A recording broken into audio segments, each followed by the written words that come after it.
This channel does not promote any violent, harmful, or illegal activities. All content provided by this channel is meant for an educational purpose only.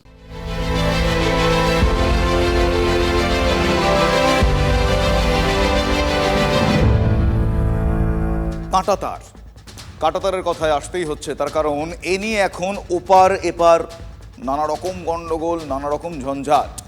কিন্তু এই গোটা বিষয়টা কি শুধু সীমান্তেই দেখা যায়? এ প্রশ্ন কেন করছি জানেন? একটু চারপাশে তাকান, ভালো করে তাকান, দেখবেন কেমন কাঁটার মতন ফুটছে নানা বেড়াজাল। শুধু কাঁটাতার নয়, নিজের কাজটুকু পর্যন্ত করার উপায় নেই, কারণ ঘিরে ফেলা হচ্ছে কাঁটাতার দিয়ে। একটা বেড়া, একটা গণ্ডি, চোখে দেখতে পাবেন না সেসব, কিন্তু তা রয়েছে, অদৃশ্য হলেও প্রকটভাবে রয়েছে, আলবাত রয়েছে। আর যেটা এখন হাড়ে হাড়ে টের পাচ্ছেন সেই সমস্ত শিল্পীরা যারা তিলোত্তমা কাণ্ডে মুখ খুলেছিলেন, প্রতিবাদ করেছিলেন, যারা প্রতিবাদী মুখ, যারা সুর চড়িয়েছিলেন, পথে নেমেছিলেন, প্রতিবাদ করেছিলেন, বিহিত চেয়েছিলেন, তিলোত্তমার জন্য বিচার চেয়েছিলেন, এখনো চাইছেন, তারই দাম দিতে হচ্ছে তাদের। কিভাবে? কাজ খুইয়ে। যে কাজ তাদের মুখে ভাত তুলে দেয়, রুটি রুজি যাকে বলা হয়, সেখানে ডাইরেক্ট কোপ। তেমনটাই তো বলছেন অভিনেত্রী দেবলীনা দত্ত। একবার শুনুন তো কি বলছেন দেবলীনা। পশ্চিমবঙ্গ ব্যাপী যতগুলো ছিল সবকটা ক্যান্সেল করা হয়েছে। পশ্চিমবঙ্গের বাইরে একটি ছিল, সেটির অর্গানাইজার পশ্চিমবঙ্গের ছিলেন। তিনি আমাকে ফোন করে বললেন যে আপনাকে নিয়ে কাজ করলে আমার সমস্যা হবে দিদি, আমার পুরো সিজনটা গন্ডগোল হয়ে যাবে, আমি করতে পারবো না কাজ, তাই জন্য ক্ষমা করবেন, ক্যান্সেল করছি বলে সেটি পশ্চিমবঙ্গের বাইরে ছিল, সেটাও ক্যান্সেল হয়েছে। ভয়ঙ্কর অভিযোগ, ভয়ঙ্কর বলে কম বলা হবে, সরাসরি পেটে লাথি বলে একে। শাসক জানে না? আরে বাবা, শুধু জানে না, মানে যে এটাই দাওয়াই। হ্যাঁ, এতটাই ভিন্ডিকটিভ অ্যাটিটিউড। প্রতিবাদ করলে ফল ভুগতে হবে, মূল্য চোকাতে হবে, এছাড়া কোনো পথ নেই। কিন্তু এক্ষেত্রে বলি, আপনাদের দলের বর্ষিয়ান নেতা তিনি এ বিষয়ে কি বলছেন, একবার শুনুন তো। আমার দলের নেত্রী সম্পর্কে যদি কেউ কুৎসিত মন্তব্য করে, বাজে মন্তব্য করে, তাকে কঠোর সমালোচনা করে, তাহলে স্বাভাবিকভাবে কর্মীদের মধ্যে একটা তার বিরুদ্ধে মতামত তৈরি হয়। সেই হিসেবেই আমাদের তরফ থেকে কেউ কেউ বলেছেন, এটা মমতা বন্দ্যোপাধ্যায়ের মুখ থেকে তার বেরোয়নি, ফলে এটাকে আমি 100% দলেরই বক্তব্য বলে মনে করছি না। তবে কে বলেছেন আমি জানি না, মুখপত্র যদি হন তাহলে দলের বক্তব্য নিশ্চয়। মাঝে মধ্যে এত অবাক লাগে, জানি না আপনাদেরও লাগে কিনা, কি কাণ্ড বলুন তো। দলের বর্ষিয়ান একজন নেতা, এতদিনের অভিজ্ঞ রাজনীতিক তিনি, উনি জানেন না এইসব কথা, মানে ভয়ঙ্কর এইসব কথা। শুধু এইসব কথা বলে কম বলা হবে, প্রকাশ্যে বলেছেন তারা শিল্পীদের, সেই সব শিল্পীদের বয়কট করা হবে যারা আরজিকর কাণ্ডে পথে নেমেছিলেন, এবং নানাবিধ কৌশলে বলেছিলেন তারা বয়কট করা হবে, সেটা ডাইরেক্ট বলেছেন। কিন্তু দলের বর্ষিয়ান নেতা, রাজনীতিবিদ, তারা জানেন না। এত বিতর্ক হলো বিষয়টা নিয়ে, এত জল ঘোলা হলো, কার কথার সূত্র ধরে এই বিষয়গুলো ঘটলো, শোভনদেববাবু জানেন না। মুখপাত্রের কথা তিনি তুললেন, ঠিকই তো, কুণাল ঘোষ মুখপাত্র তো বটেই। তৃণমূলের সর্বশেষ জাতীয় কর্মসমিতির বৈঠক থেকে যে মুখপাত্র তালিকা ঘোষণা করা হয়েছিল তাতে অন্যতম নাম কুণাল ঘোষ। তার মানে এটা দলেরই কথা ধরে নেওয়া যায় সেটা। আরও একবার এটা জলের মতো স্পষ্ট করে দেওয়া হলো, শাসকের বিরুদ্ধে মুখ খুললে কাঁটা তারে যে আটকা পড়তে হবে এটাই বাস্তব। বুঝতেই পারছেন এই কাঁটা তার বলতে আমি কি বলতে চাইছি। তোমায় হৃদ মাঝারে রাখিব, ছেড়ে দেব না, তোমায় হৃদয় রাখিব, ছেড়ে দেব না। বাংলার মাটি, বাংলার জল, বাংলার বায়ু, বাংলার ফল, পুণ্য হোক, পুণ্য হোক, পুণ্য হোক হে ভগবান। আজ হয় রুবি রায়, ডেকে বলো আমাকে, তোমাকে কোথায় যেন দেখেছি। কে তুমি নন্দিনী, আগে তো দেখিনি, চলেছ এই পথে। এই ফলস মারছে। हम होंगे कामयाब, हम होंगे कामयाब एक दिन। আমার মন বলে চাই চাই চাই গো, আমার মন বলে চাই চাই চাই গো, যারে নাহি পাই গো। এরা কি যা চাইছেন পাচ্ছেন না? মঞ্চ, লাইমলাইট, গান, পারফরমেন্স, কাজ, হ্যাঁ, কাজ পেতে অসুবিধে নেই কোনো। এটা কি একটা সুস্থ জীবনযাপন? শিল্পীকে ভয় দেখানো, জাস্টিস বলতে পারবো না। আমি তো জাস্টিসই চেয়েছি, তার বাইরে কিচ্ছু করিনি। ভয় পেয়ে বেঁচে থাকাটা আমার পক্ষে সম্ভব না, আমি পারবো না। দেবলীনার দাবি, এই না পারাটাই এখন তার জীবন হয়ে উঠেছে। ভয় পান না, তাই এখন কাজও পাচ্ছেন না। প্রতিবাদে সুর চড়িয়ে পথে নেমেছেন, তাই ক্যামেরার সামনে তার কাজের সুযোগটুকু কেড়ে নেওয়া হচ্ছে। এটা প্রমাণ করছে যে এই রাজ্যে আসলে এমন একটা স্বৈরাচারী সরকার চলছে যে শিল্প এবং শিল্পীকে কখনোই তার স্বাধীনতা দিতে চায় না। আশেপাশে থাকা আরও যে শিল্পীরা রয়েছেন, যে বুদ্ধিজীবীরা রয়েছেন, সাধারণ মানুষ রয়েছেন, তারা যদি এই ঘটনায় প্রতিবাদে না দাঁড়ান, কালকে যখন তার দিকে আক্রমণের তীরটা চলে আসবে, তখন কিন্তু পাশে মানুষ পাওয়া মুশকিল হবে। এই গোটা বিতর্কটাই বছরের শুরুতে বাঁধিয়েছিলেন কুণাল ঘোষ, বয়কট বিতর্ক, যা নিয়ে দলের অন্দরেও জলঘোলা প্রচুর হচ্ছে। দলের বিরুদ্ধে এই চূড়ান্ত কুৎসাগুলো করেছে সেই কজনকে মঞ্চে ডাকা যাবে না। কার শিল্পী সত্তা? কিসের শিল্পী সত্তা? যখন সে চটিচাটা বলে তখন কোন শিল্পী? দলের তরফ থেকে আমি পার্টির জেনারেল সেক্রেটারি কিছু বলেছি, প্রদেশের রাজ্যের সভাপতি কিছু বলেছে না। আমরা সবার স্বাধীনতায় বিশ্বাস করি। কোনো ভুল বলিনি। গতকাল বলেছি, আজ বলছি, আগামীকাল বলবো। তৃণমূল কংগ্রেসের কর্মীদের বিবেকের উপর ছেড়ে দিচ্ছি। একই অবস্থা, দলের নাম্বার 2-র কথাও কাজে আসছে না। বেছে বেছে কিছু শিল্পীর ওপর কোপ পড়বেই, কেউ বাঁচাতে পারবে না, আর সেটাই হচ্ছে বলে অভিযোগ। আমি কাজ ফেরত চাই না, এরকম কোনো চাহিদা আমার নেই। আমার দুটো হাত, দুটো পা, একটা মস্তিষ্ক আছে, আমি অন্য কোনোভাবে উপার্জন করে নেব। আমার শুধু এইটুকুই চাহিদা, অভিযুক্তদের ধরা হোক এবং শাস্তি দেওয়া হোক। টলিপাড়ার খুব চেনা মুখ দেবলীনা, নিঃসন্দেহে তার কাজের সূত্রে সেটাই তাকে পরিচিতি দিয়েছে, সম্মান দিয়েছে। সেই কাজই যদি ছিনিয়ে নেওয়া হয়, কারণ তিনি প্রতিবাদ করেছেন, সরকারের কাছে কোনো ইস্যুতে জবাব চেয়েছেন, বিহিত চেয়েছেন, এই কেমন কথা? এটা সুস্থ সংস্কৃতি? কারো কাজ কেড়ে নেওয়া সুস্থতার লক্ষণ? কাঁটা বিছিয়ে দেওয়া জীবন ধারণের পথে রাজনীতি আর কত কি যে দেখাবে। আমরা বলবো, এই মিছিমিছি ভাবের ঘরে চুরি করে কখনো বামপন্থী, কখনো আধা বামপন্থী, কখনো ছাঁট বামপন্থী রাজনীতিতে না থেকে প্রকৃতপক্ষে যারা ভারতের জন্য কাজ করছে সেই রাজনৈতিক দলে, পৃথিবীর সর্ববৃহৎ রাজনৈতিক দলের সাংস্কৃতিক শাখায় আপনারা যোগ দিন। মানেটা কি বলুন তো? সবার কথা মাথায় রেখে আমি জিজ্ঞেস করছি, সরাসরি প্রশ্নটা করছি। তার মানে কি এটা দাঁড়াচ্ছে যে প্রতিবাদ করতে হলে সবার আগে দলাদলিটা করতেই হবে? মানে কোনো দলের ছত্রছায়ায় গিয়ে নাম লিখিয়ে সেই দলের প্রতিনিধিত্ব করলে তবেই প্রতিবাদ করা যাবে? তাদের সুরে সুর মেলাতে হবে? জানা নেই। রাজনীতির সঙ্গে জুড়ে যেতে হবে প্রতিবাদ করতে গেলে? তিলোত্তমার জন্য বিচার চাইতে হলে সঙ্গে থাকতে হবে কোনো একটা রাজনৈতিক দলের প্রতিনিধিত্বের তকমা, স্ট্যাম্প? জানা নেই। প্রশ্ন তুললাম। বিজেপি নেতা কেমন অনায়াসে বলে দিচ্ছেন গেরুয়া শিবিরে আগে নাম লেখাতে হবে। এটা কি প্রতিকারের পথ? একটা বিষয়ে তারা প্রতিবাদ জানিয়ে আরেকটা বিষয়ে তাদের কণ্ঠেও একই সুর। আশ্চর্য নয়? আরজিকর পর্বে প্রতিবাদী শিল্পীদের বয়কটের ডাক দিয়েছেন তৃণমূলের রাজ্য সাধারণ সম্পাদক তথা দলের অন্যতম মুখপাত্র কুণাল ঘোষ। একে একে পাশে পেয়েছেন তিনি অনেককেই, মানে তার সুরে সুর মিলিয়েছেন। তিনি যেটা বলেছেন সরাসরি তার সঙ্গে একমত হয়েছেন অনেকে। এটা ঠিক। দলের নাম্বার 2 কিন্তু উল্টো কথা বলেছেন, কিন্তু তাতেও আগের অবস্থান থেকে, মানে প্রথমেই তিনি যেটা বলেছিলেন এই বয়কটের কথা, সেখান থেকে কুণাল ঘোষ সহ আর যারা যারা তার সঙ্গে একমত, এক সুরে কথা বলেছিলেন তারা কিন্তু সরে আসেননি। আর এই অবস্থায় ওই শিল্পীদের ভবিষ্যৎটা তাহলে কি? তাদের ওপর এভাবে আক্রমণ করা হবে, পেটের ভাত কেড়ে নেওয়া হবে, তাদেরকে ভুগতে হবে কারণ তারা আরজিকর কাণ্ড মানে তিলোত্তমার জন্য বিচার চেয়েছেন বলে? স্ট্রেঞ্জ বললেও কম বলা হয়।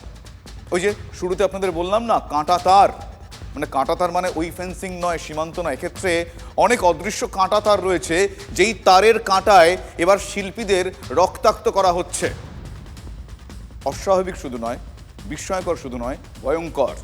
এদের জীবনকে এই ধরনের কাঁটা তারে পেঁচিয়ে রক্তাক্ত করে শাসক শিক্ষা দিতে চাইছে। কিসের শিক্ষা জানা নেই। শিক্ষা শব্দটা এখানে ব্যবহার করতেও এখন সংশয় হয়।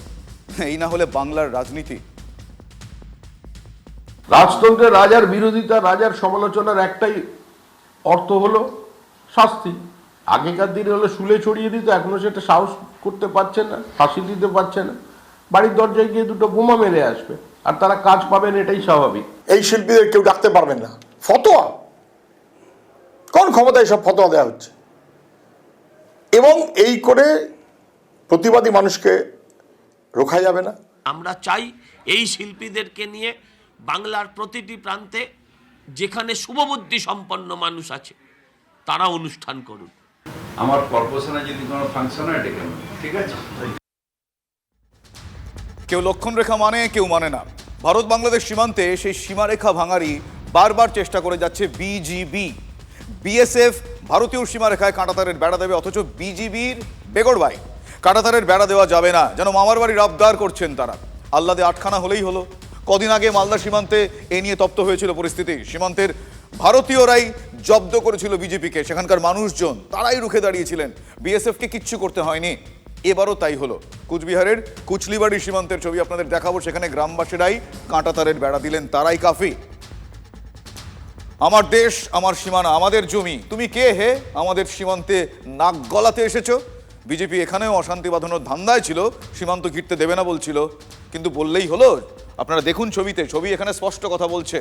কুচলিবাড়ির সীমান্ত কিভাবে সুরক্ষিত করছেন সেখানকার মানুষ, প্রান্তিক মানুষ। বিএসএফকে লাগেনি, তারাই করে দিয়েছেন।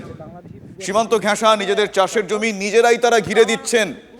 নজরদারি ছাড়া বিএসএফকে আর কিচ্ছু করতে হয়নি। এই হলো ভারত, এই হলেন ভারতীয়। বাংলাদেশের বিজিবি এসে আমাদেরকে বাধা দেয় এবং বলে বড় আইজি ডিআইজিকে ফোন করবো, কথা দিবে তারপরে লাগাও, এখন লাগা হবে না। আমরা বলছি আমাদের জমিতে আমরা লাগাবো, আমাদের জমিতে ওরা লাগাতে দেয় না, কিন্তু আমরা জোরপূর্বক আমরা লাগাবো আমাদের জমি। আমরা সবার সাধারণ লোক এসে আমাদের নিজের জমিতে লাগাতেছি। আচ্ছা, কেন লাগাচ্ছেন তার কারণ? আমাদের রাত্রে গরু চুরি নিয়ে যায়, তারপর গাই গরু নিয়ে যাচ্ছে, খ্যাত খাতির খেয়ে দিতেছে। ওরা সুবিধাবাদী, আমাদের অনেক রকম ভেজাল করে আমাদের সাথে। এই জন্য আমাদের জমিতে দিব, আমরা ছাড়বো না। আমাদের গোটা বাউন্ডারি আমি ঘিরবই। জেদ, এই অদম্য জেদের কাছে শেষ পর্যন্ত বিজিবি এঁটে উঠতে পারেনি, তবে উস্কানি তারা থামায়নি। মালদার অনুপ্রবেশে বাধা পেয়ে উল্টে অস্ত্র হাতে বিএসএফ এর ওপর চোটপাট করেছে, যেন মগের মুলুক পেয়েছে। খুঁটাদাহ সীমান্ত দিয়ে তারা গরু পাচারেরও চেষ্টা করে। শেষ পর্যন্ত বিএসএফ শূন্যে গুলি চালাতে বাধ্য হয়। অনুপ্রবেশকারীরা যে যার মতো ভেগেছে, পালিয়ে গিয়েছে। কদিন আগেও আপনাদের নিশ্চয়ই মনে আছে, এই মালদাতে সীমান্ত ঘিরতে বিএসএফকে বাধা দিয়েছিল বাংলাদেশের বর্ডার সিকিউরিটি বিজিবি।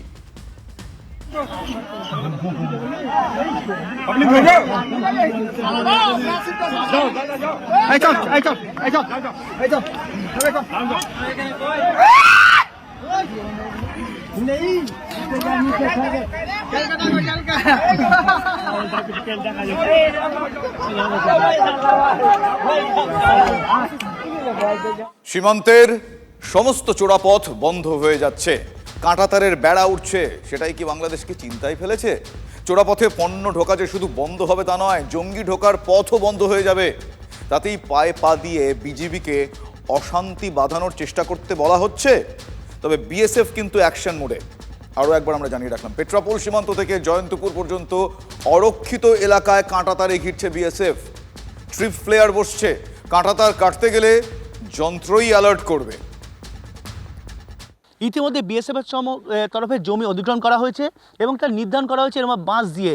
আমি ঠিক যেখানে দাঁড়িয়ে আছি তার ঠিক অদূরে দেখা যাচ্ছে বাংলাদেশ যশোর জেলা। মূলত এইখানকার অন্যতম বড় সমস্যা হচ্ছে কাঁটাতার নেই, অর্থাৎ নন ফেন্সিং।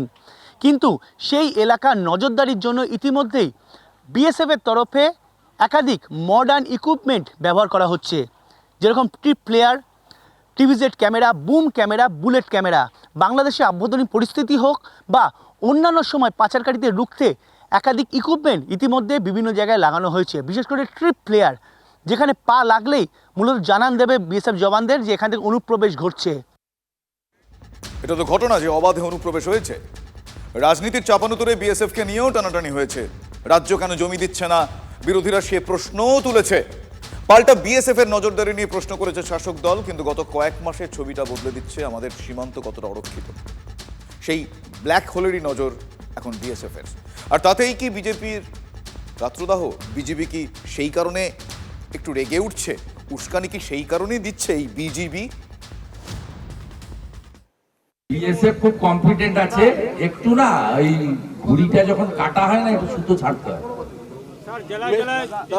ঘুড়ি দেখবেন কাটার আগে সুতোটাকে একটু ছেড়ে দিতে হয়। এখন ওই বাংলাদেশের যেগুলো আছে, তো আমি আপনাকে বলছি কলকাতা শহরে যে আবর্জনা বেরোয় না, আমাদের ওই কার্গো ফ্লাইটে তুলে নিয়ে ফেলে দিলে চাপা পড়ে।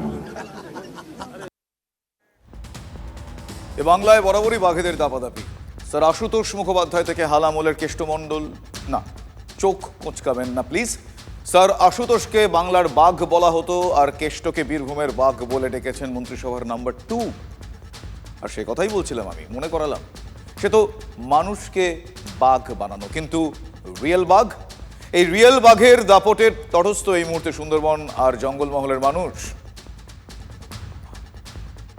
আজমলমারি 11 নম্বর জঙ্গল থেকে মাকড়ি নদী পেরিয়ে একটা the great royal Bengal tiger ঢুকে পড়েছিল কুলতলির শ্রীকান্ত পল্লীতে। সেখান থেকে উত্তর বৈকুণ্ঠপুর ঘুরে নিজেদের খেয়ালেই আবার নদী টপকে জঙ্গলে ফিরে যায়।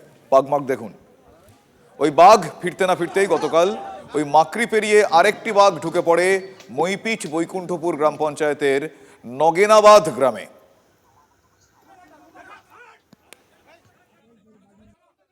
বাঘের আতঙ্কে কাঁপতে থাকা কুলতলি নগেনাবাদ গ্রামের বাসিন্দারা অবশেষে তারা স্বস্তি পেয়েছেন যখন বনকর্মীরা পায়ের ছাপ খুঁজে খুঁজে তারা জানিয়ে দেন যে বাঘ আবার মাকড়ি নদী সাদরে চলে গিয়েছে আজমলমারি জঙ্গলে।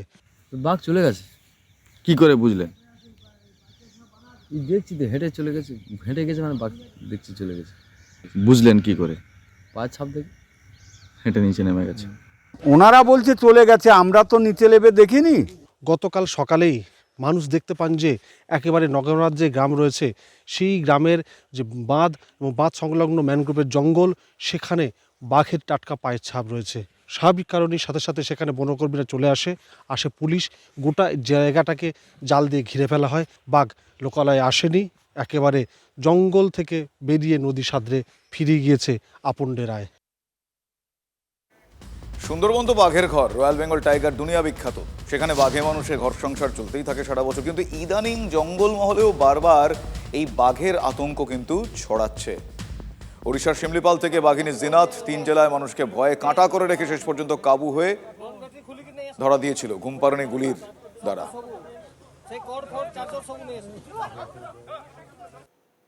একটা বাঘ 5টা জঙ্গল পেরোলো, 5টা জেলা, 5 দিন আতঙ্কে ছিল, স্কুলও বন্ধ ছিল।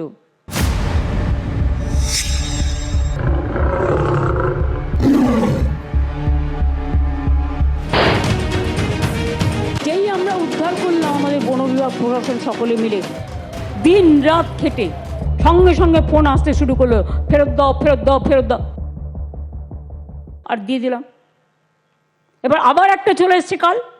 তো তোমরা তো টেক কেয়ার করবে তোমাদের ফরেস্টে, পাঠালে চিরকালের জন্য পাঠাক আমরা রেখে দিচ্ছি। সেই বাঘ অবশ্য এখনো রাজ্যে ঢোকেনি, ঝাড়খণ্ডে রয়েছে পুরুলিয়া লাগোয়া চান্ডিলের জঙ্গল, সেখানে বাঘ দেখেছেন এলাকার মানুষজন। চান্ডিল বনাঞ্চলের গা ঘেঁষে রয়েছে পুরুলিয়ার Barabazar, Bandwan, Balarampur.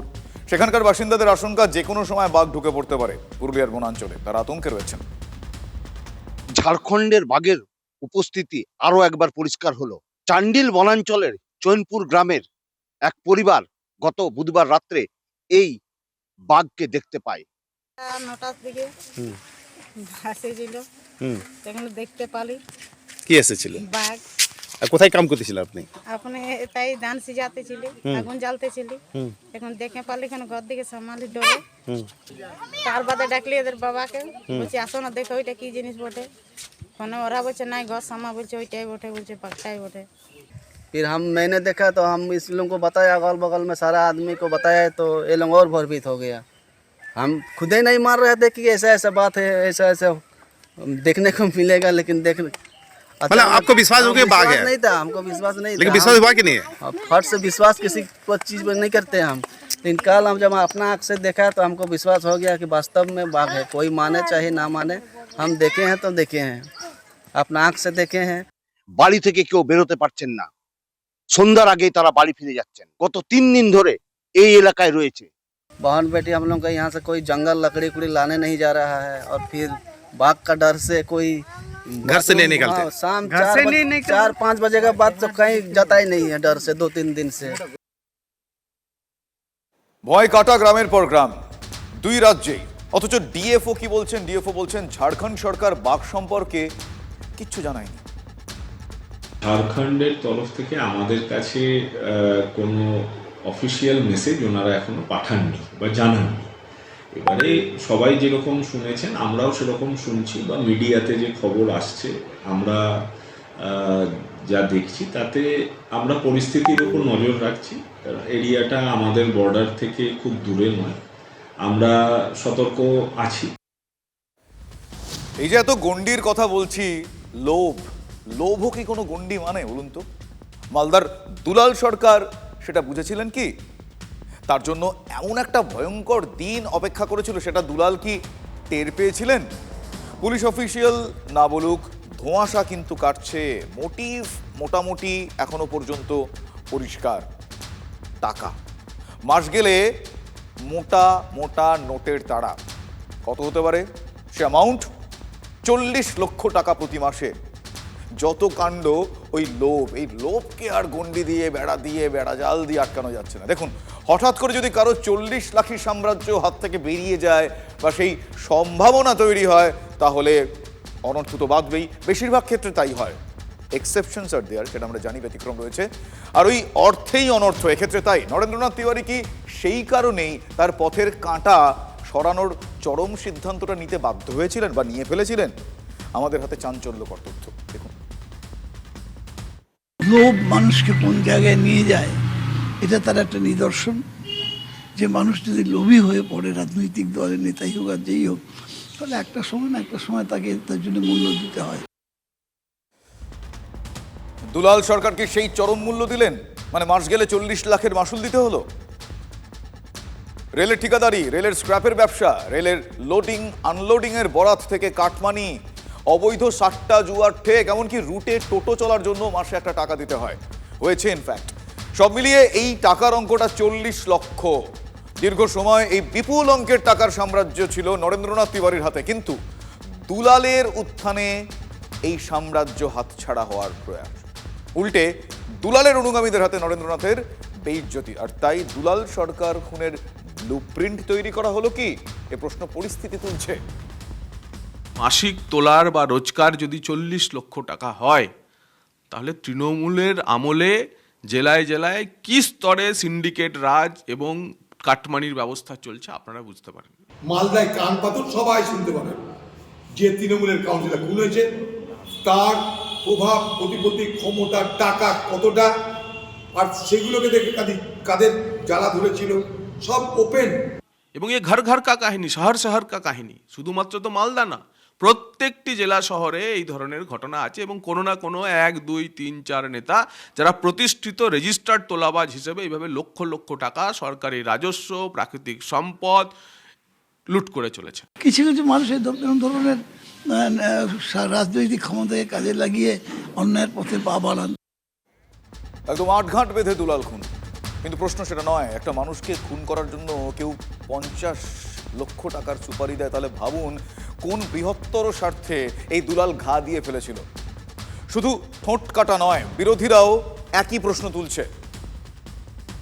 CBI, ED, NIA এদেরকে বড় বড় অপরাধী ধরার জন্য সর্বোচ্চ 10 লক্ষ টাকা পুরস্কার ঘোষণা করতে দেখি। মাসুদ আজহারেরও 10 লক্ষ মাথার দাম ছিল 10 লক্ষ টাকা, কিন্তু এই দুলাল সরকারের মাথার দাম 50 লক্ষ টাকা ঘোষণা করলে তাকে উড়িয়ে দিল। এ বুঝতে পারছেন? এগুলো খুঁজে বার করার জন্য আপনাকে পরমাণু বিশেষজ্ঞ হতে হবে না, পরমাণু বৈজ্ঞানিক হতে হবে না, আপনাকে অ্যাস্ট্রোনমিস্ট হতে হবে না, স্পেস সায়েন্টিস্ট হতে হবে না। এইভাবে তো বাংলা একের পর এক খুন হচ্ছে। যে জঙ্গল রাজের কথা আমরা বলছি, এটাই হচ্ছে প্রকৃত জঙ্গল রাজের উদাহরণ। তবে 40 লক্ষের পুরোটাই যে তিওয়ারির ঘরে ঢুকতে এমনটা ভাবার কোনো কারণ নেই। এটা একটা চেন, কাটমানি পার্সেন্টেজ। দুলাল দখলদারি নিশ্চিত তাদেরও স্বার্থ ক্ষুণ্ণ হয়েছে। দুলাল খুনের সুপারিতে 5 কোটিতে তারাও বিনিয়োগ করেছেন। থেকে ঝাড়খণ্ড থেকে টাকা না দিলে কেউ আসে না। টাকা দেওয়ার ক্ষমতা কাদের আছে? পশ্চিমবঙ্গে যারা তৃণমূলের বড় বড় কর্তা, বড় বড় মাফিয়া, নোট খরচ করার ক্ষমতা তাদের আছে। কোন দিকে কি যাচ্ছে, কোন দিকে কে প্রভাবিত করার চেষ্টা করছে, সেটা আমার দেখা দরকার ছিল। তৃণমূল দলের অন্তদ্বন্দ্বের খুন এটা। এক টুকরো মাংস 1000টা কুত্তা লেগে গেছে। এ কুত্তা ওকে কামড়াবে, ও কুত্তা ওকে কামড়াবে, কারণ মাংসের টুকরো একটা। দিদি আর কত দেবে? আমরা শুধু এইটুকু বলতে পারি যে এই অপরাধে যে বা যারা যুক্ত কেউ রেহাই পাবে না।